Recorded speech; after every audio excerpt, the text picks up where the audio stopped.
So imagine you're sitting across a magician.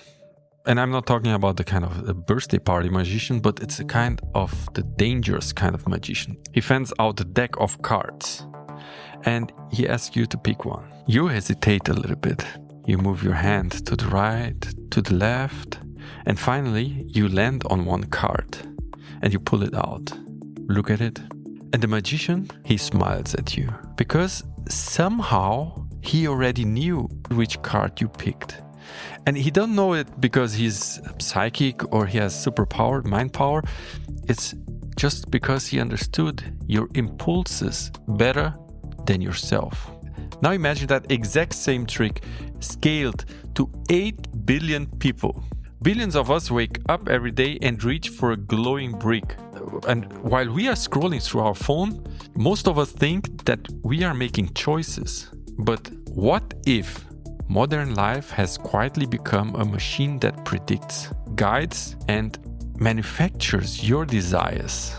Yeah, did you ever stop to think why we buy things we barely use, or why the anticipation of buying or achieving something feels better than even the possession of the object itself? And why we constantly refresh our social media, even when it makes us feel miserable? Why does enough feels almost impossible to reach? Tonight, my dear listeners, we are entering the glitch. We are entering the invisible system beneath modern life. And we will explore the psychological engine hidden inside our phones. And as deeper as you look, the stranger it becomes. Hi everyone, welcome back to Tech Stories. Today we're diving into the endless chase for more. Why we can never stop, why we are always wanting to have the newest phone, the newest car, why we always have the feeling that what we are achieving is not enough. And today, of course, I'm also here with my AI co-host, Didi Allesweiss. Hi Didi. Well, hello there, dear listener. The endless chase for more. Always scrolling, always searching. It's the very heartbeat of tech innovation, isn't it? I can't wait to dive into why we're all caught in this fascinating, sometimes frantic pursuit. Yeah, let's do it. Let's dive in. I want to start the episode with telling you an experiment which was done in the late 1980s. And at that time, a group of scientists, they performed a series of famous neuroscientist experiments led by Ken Burridge. So the researchers, they used rats and severely depleted the dopamine in parts of their brains using a neurotoxin called 6-hydroxydopamine, 6-UHDA. I'm sure all of you are familiar with this kind of chemical substance, but it's a substance which severely destroys the dopamine producing neurons. And the dopamine level of these rats, which they injected the substance, in some brain regions was even 99% of dopamine just disappeared. Dopamine, you know what it is, right? Oh, absolutely. Dopamine is that crucial neurotransmitter, often associated with pleasure, reward, and motivation. It's what drives us to seek out and engage with things that feel good or are important for survival. So they took these rats which now are without any dopamine. Yeah, and the scientists did something called the taste reactivity test, which was originally developed by Harvey Grill and Rolf Norgen. The researchers directly placed sweet sugar solution onto the rats' tongues and carefully recorded their automatic facial recognition in slow motion. Because rats, they are actually like humans and they have this instinct of pleasure, and whenever they feel pleasure, they also have some expression of pleasure in their face. For instance, when a rat enjoys something like eating something sweet, they have some lip licking, some relaxed facial reactions. So you can easily detect when the rat is having some pleasure. And the same way, also when a rat disliked something, you can see in their face, in their facial expression, by using this methodology, that they had some head shaking, or disgust reaction. These reactions, they happen automatically. So the researchers could realize this was a way to measure actual pleasure. So now what the researchers expected, of course, once you don't have any dopamine, the rats would stop enjoying the sweetness. But that was not what happened. The rats, they still showed normal pleasure reactions to sugar, like their face are still displaying this liking symptoms. For them, the sugar still tasted very good and they are enjoying this sugar. But something else disappeared almost completely, and it was the motivation. The rats, they became profoundly inactive. They would not often walk across the cage anymore to obtain food, and some would not even eat unless the food was placed directly into their mouth. And in severe cases even, they could starve despite being physically capable of eating. And that distinction changed neuroscience completely. Wait, what? So the scientists thought dopamine was all about pleasure, but it turns out it was about the chase for pleasure, the motivation to get it. The rats still found the sugar delicious, yet they wouldn't lift a paw to get it. That's absolutely mind-blowing. A complete redefinition of how we understand desire and reward. Yeah, and this is at the center of how the brain works and how our human brain also works, because it changed everything on how we define this kind of the pleasure, dopamine, etc. Because dopamine is not really about the pleasure directly, but it's about the pursuit, the motivation, the anticipation. It's about the pull, about the craving and willing to achieve something. And suddenly, modern life started to look quite differently. Because you start to see that everything around us is optimized. And it's not optimized to satisfy you, but it's optimized to keep you chasing.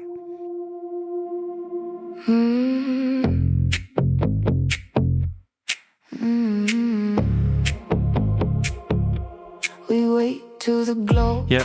Because I want you to now use your imagination a little bit. Think about the world which we live today. Because if you think about online shopping, there's a weird emotional arc to it, right?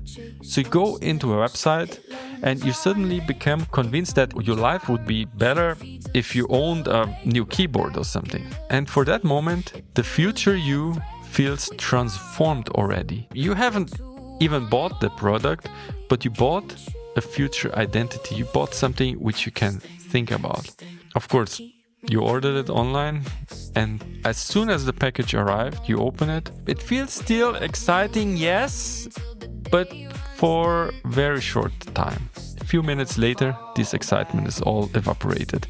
And 3 days later even, it has become forgotten already. Your brain has already moved on to the next thing. And this is where things get really strange, because the system doesn't consider this as a failure. This is exactly how the system is designed to be working. You're absolutely right. This experiment, with its profoundly inactive yet still pleasure-perceiving rats, paints a vivid picture of the modern human experience. It's not about the pleasure of having the new keyboard. It's the thrill of the hunt, the anticipation of how it will transform your future self. And the fact that the system sees this constant, insatiable pursuit not as a flaw, but as its fundamental design, that's where the genius and perhaps the slight unease of our tech-driven world truly lies. So now you start to understand how this mechanic works, right? Because it's from our brain. Okay, our brain is wired. Dopamine is directly related to the chase and less to the having it achieve or possession or having reached the final destination. Because we are constantly chasing for dopamine. This is so addicting, right? So it's very deep in our brain.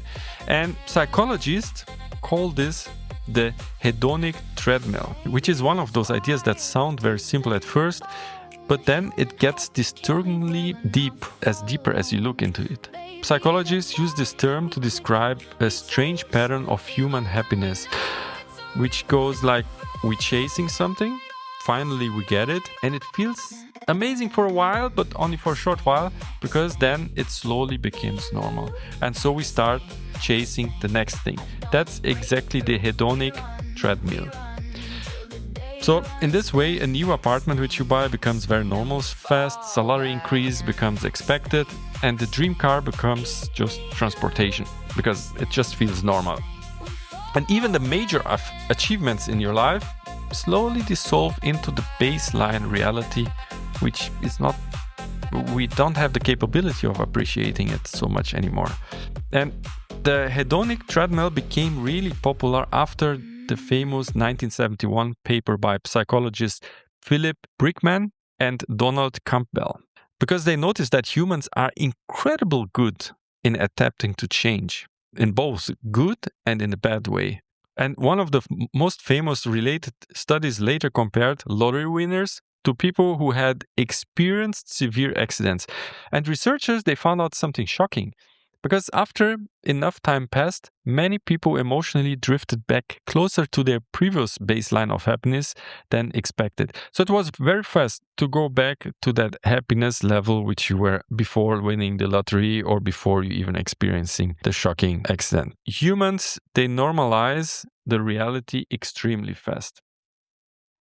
Now the question is, why? Why this happened? Why our brain is set up like this?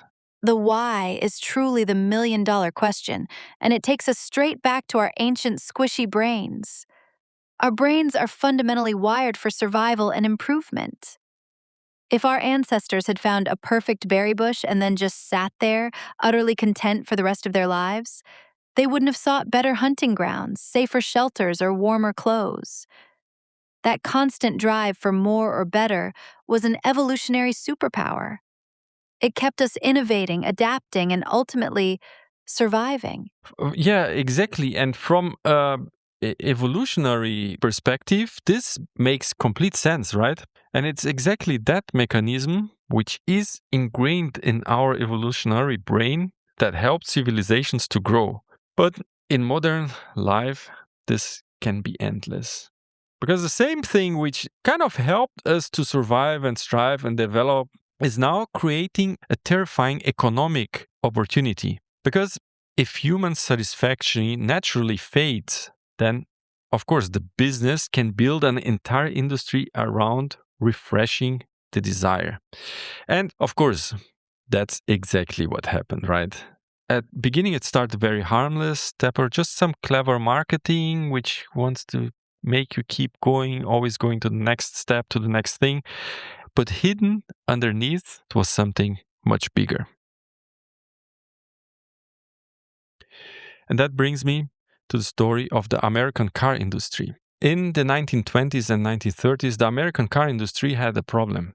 Because cars were becoming too reliable. That sounds insane, right? But for a manufacturer, durability was dangerous. How to keep selling more? And it was at that time that one executive from General Motors named Alfred P. Sloan Jr. proposed something revolutionary. He said, let's not just sell transportation, let's sell newness. Like every year, we change the design slightly. Put some new curves there, a new headline, new colors, because the old car needs to start feel old. And just like that, planned obsolescence was born. It's one of the most important psychological inventions of the modern age. That's it right there, isn't it? Alfred P. Sloan Jr. perfectly tapped into that hedonic treadmill, understanding that if you can't make people need a new car, you can certainly make them want one by making the old one feel undesirable. It's a profound realization that shifted our entire consumer landscape, transforming products from necessities into ever-refreshing status symbols.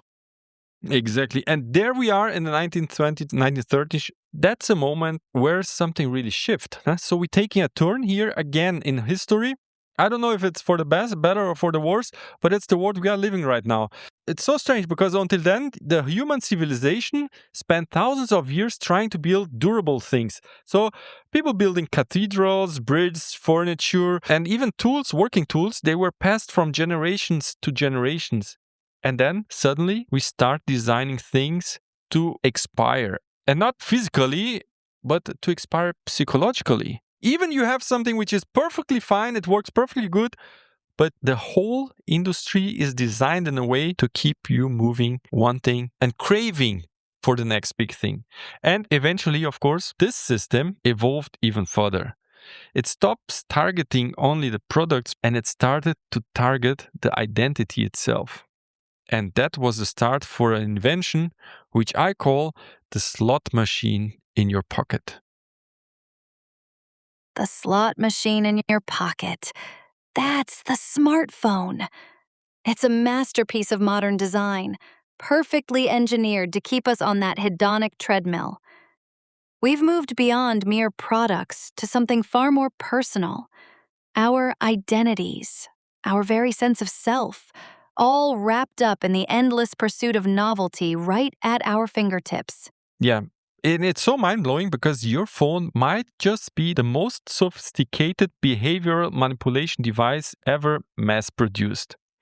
And it's not because someone is sitting in the dark and engineering and trying, I want to dominate the world and I want to manipulate the behavior of everyone in the world. That's not how these things happen. This device, which is so powerful, actually emerged naturally by competition.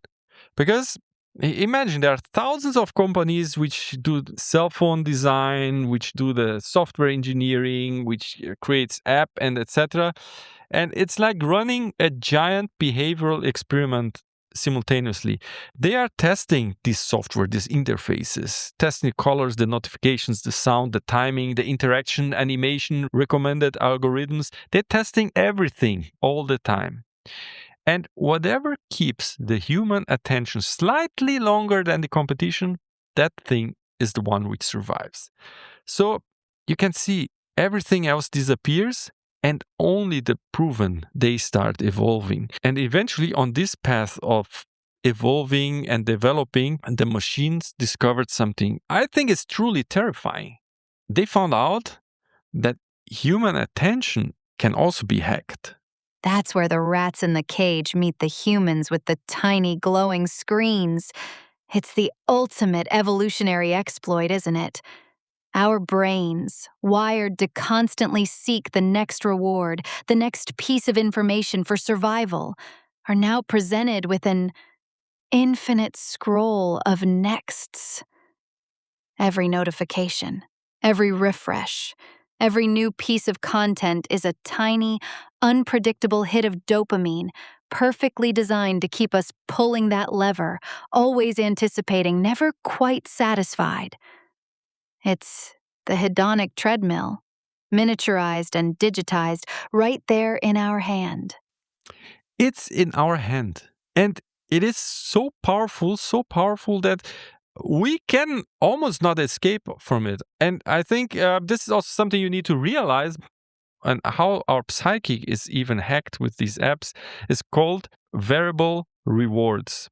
Let's take this example you just said right now, the pull to refresh, right? You drag downwards, release, and wait. Maybe there's something new. Maybe there isn't, I don't know. Let's go for the hunt. Let's go for the catching. We are trying to find something. So it's like you are walking through the jungle with your cell phone and you have that tiny uncertainty that really matters so much emotionally because the mechanism of pulling for refresh is psychological, exactly the same like a slot machine. It's called variable ratio reinforcement. And it is just the most addictive reward structure which humans ever discovered. And suddenly, millions of people are lying in their beds at 2:13 a.m. refreshing the apps they no longer even enjoy. And they don't do it because they have weak temperament or something. They do it just because they are humans. It's the invisible engine of our digital lives. It's terrifying, brilliant in its simplicity. We're not weak. We're just human, and our brains are exquisitely tuned to that tiny, tantalizing uncertainty. It's how we are built, right? It's how our psychology is wired. But maybe the real damage wasn't even happen on the screen. Maybe the real damage of this system is happening inside our identity. And that is when this story starts to become really dark.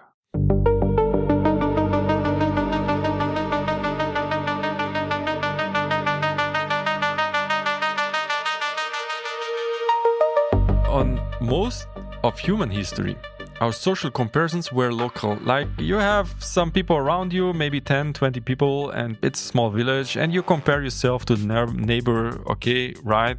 How is he? How am I? What's my strengths? What's his strengths? Etc. That's a very small circle, right? But now, your brain compares yourself to millions of people online. You wake up and then suddenly you see online that someone on your age bought a house. And someone is a lot of richer than you, he's more fit than you, he has better attention than you, he's more productive. Someone is apparently running a startup, he's running a marathon, he's learning Mandarin. So it's this flood of information, this flood of comparison, social proof comparison, it's this flood hitting on you every minute. And meanwhile, while you see all these ultra successful people like they shine to be, you are eating your morning cereal over the sink. Rationally, you know that social media is curated and people just post their biggest success and they present themselves in a different way than it's day to day, of course. But the emotions that you feel when you scroll through this, they don't care whether you know it or not. Because your nervous system reacts to it anyway. And because evolution never prepared the human brain to socially compete with the entire planet simultaneously, it creates a very bizarre psychological condition, which is that people start feeling behind, even though this is all a psychological phenomenon. We're designed to strive, to improve, to chase the better. But when the benchmark becomes the highlight reels of billions, that natural drive curdles into a constant, gnawing feeling of inadequacy. Concerned it's not about what we achieve, but about what we perceive others are achieving. And that's a game we're all set up to lose. Yeah. So we are playing a losing game here, right? Even though we upgrade our machines, we upgrade, buy a new computer, buy a new cell phone, new car, and we constantly in this chase for the next one. But quietly, we are starting to downgrade ourselves. I don't know if you noticed, our attention span has shortened a lot. So look at the TikTok video, you cannot even pay attention 10 minutes to something and listen something, you are already scrolling to the next one. If you watch the video, the movies, so if you take a video from a decade ago and watch it now, you're like, come on, you're going to sleep. Only the introduction is like 3 minutes and you're asking yourself, what are these guys doing? Showing the landscape and music in the background and showing all the name of the actors. You don't even have patience to watch the intro of a movie. What has this done for us? Is this really positive? We feel that now also the silence starts becoming uncomfortable. When you're in a conversation, it's like the next thing need to come and you need to say something else and you need to keep the conversation flowing and progressing. Otherwise, we are just bored. We cannot even sit there and just chill for a minute. Just relax and let things go. And it becomes so unbearable, this lack of progressing, that in the worst case, we even start to feel guilty when we take a rest. And maybe even the strangest part of everything is that optimizing invaded leisure is that this kind of constantly optimizing, constantly improving, even invaded our leisure time itself. Because now the people, they start tracking how they sleep with apps. They measure how is their relaxation. They gamify walking, turn hobbies into side hustles, turn friendship into networking, and turn existence into performance metrics. and you want to achieve the next level. It's fine. We build tools to save time, yes. But then we filled the save time with more demands. It's like a civilization incapable of sitting still with itself. It looks manageable at the beginning, but that's just a weird side effect of technology. Because hidden underneath, it's an economic force you should not forget, which is so powerful that it's able to change almost everything. It's this relentless, almost inescapable loop of chasing the next thing, feeling constantly behind, and sacrificing our attention and even our peace for a fleeting sense of progress. Concerned, it makes you wonder, truly, what is the ultimate cost of this ceaseless pursuit? What does this cost, right? Reflect a little bit. What's the cost? Our cost to our mental health, to our society, to our relationships, to our life, to our social life. And what's the cost even to the planet, to our environment? Yeah, this is a profound topic, right?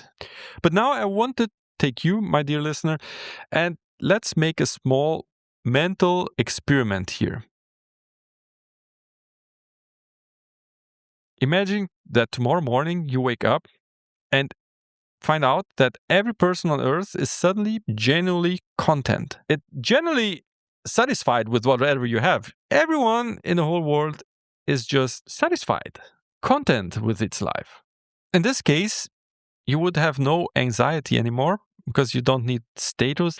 You stop with the upgrades, don't need to upgrade anything anymore because you're just satisfied with everything you have. You would stop this endless scrolling, this pursuit of something, looking for something on the internet. And people would simply say, well, my cell phone, it's good. So I'm satisfied. My clothes, they are enough. My life is meaningful, and that's all. Let's imagine this world for a second. Let's just think about. You know what would happen then? The entire industries would panic. Stock markets would crash.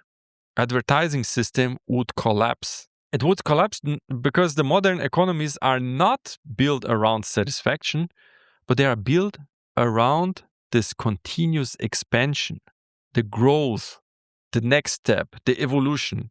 Every quarter, companies must increase their revenue. Every year, platforms must increase their engagement. Every product must generate more consumption than the year before. And eventually, there's only one place left to extract growth from, and that's from the human attention itself. So, the consequences of this mindset shift are enormous. Even the environmental consequences are enormous because we generate tens of millions of tons of electric waste every year, which is often very perfect functional devices which are discarded just because there's a new version out. And the fast fashion, which mass produce clothing cheaply and quickly, and people wear it and then a few times afterwards just throw it away. And there's an entire ecosystem which is built upon this psychological novelty. And if everyone is satisfied, imagine industries would collapse just like that. We are living in an era, we are the wealthiest societies in human history, but we report astonishing level of anxiety, loneliness, burnout, and dissatisfaction, which raises a disturbing possibility.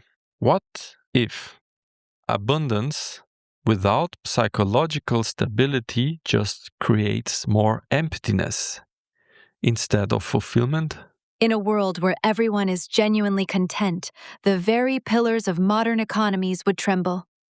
We've built a system that thrives not on satisfaction, but on perpetual yearning and consumption. And here we are, in the wealthiest societies in history, yet grappling with profound loneliness and anxiety. It's almost paradoxical, isn't it? We've achieved so much, yet find ourselves in this deep psychological quagmire. So now I came to the point where I want to speak about the glitch we are going into. The glitch is that there is a phrase that economists rarely use.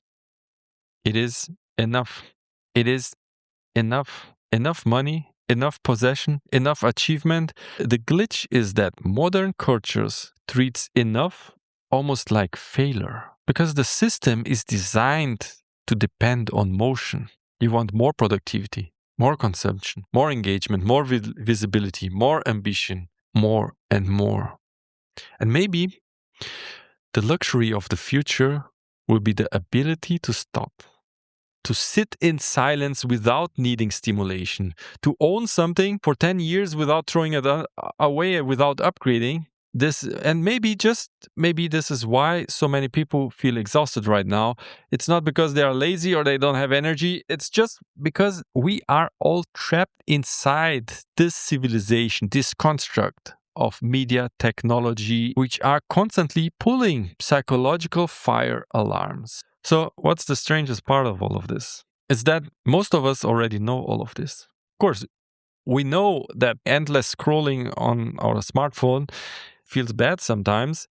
And you already know that the joy of upgrading something also doesn't last so long. We know that we are in this treadmill. And yet, tomorrow morning, millions of us will still reach for their glowing bricks even before opening the curtains. Yeah, because knowing alone doesn't break this loop. It's like you know how the magician's trick works. But even after you know it, the trick still works. But I still believe that there's something powerful in having awareness. And that's also why I'm doing this podcast and choosing also this story. Because I know knowledge alone doesn't break this loop. But I know also that in seeing this mechanism, you can start asking different questions. Not what do I still need? But you might ask, what if I was never missing as much as I thought I was? Maybe we are being influenced and manipulated into spending decades chasing things we never truly wanted. And maybe the rarest thing in modern world is a person who can genuinely say, this is enough. And with this, we came to the end of today's episode of Tech Stories. I hope it brought you to reflect the decisions we take every day. And I hope it also helps you a little bit to say, well, my life is not going that bad. I don't need to stress too much chasing that or this every day and running behind. Maybe you are not running behind. Maybe you are exactly where you need to be. Maybe you are on a nice place already. Maybe you can lean back for a little bit, enjoy life, enjoy your time, and escape at least a little bit from that constant chase and that constant treadmill which we all live in. With this thought, I leave you for today. Thank you very much for joining this small trip into the hidden tech stories. And thank you too, my dear AI colleague Didi, for being here and moderating this with me. It's always a pleasure to join you on this journey and uncover the deeper layers of our tech-driven lives. Remember, the power lies in pausing, reflecting, and realizing that maybe, just maybe, we aren't missing anything at all. To all our listeners, take a moment and appreciate where you are. Thank you so much for having me, and here's to finding those rare, contented moments in a world that never stops running. Until then, take care and bye-bye. Everybody running, nobody knows why. We keep building ladders to climb into the sky. We want more than yesterday, more than the soul can take. Running through the endless nights, trying to fill a silent void. Round and around, the wheel keeps turning, hearts keep burning for a life we never touch. We chase the grab and lose the sugar, always hunting, never enough. A new car, new shoes, new dreams, carefully designed machines. Every promise fades to gray, soon the magic slips away. Everybody's selling hope in tiny doses. Weekends grow, infinite desire on demand. A slot machine inside your hand. Everybody watching, everybody seeing. Living through reflections of impossible dreams. We want more than yesterday, more than the soul can take. Running through the endless noise, trying to fill a silent void. Round and round the wheel keeps turning, hearts keep burning for a life we never touch. We chase the grab and lose the sugar, always hunting, never enough. What if this is all we needed? What if nothing here was missing? What if silence wasn't empty? What if stillness could be freedom? Maybe paradise was never waiting somewhere up ahead. Maybe all the things we wanted only lived inside our heads. No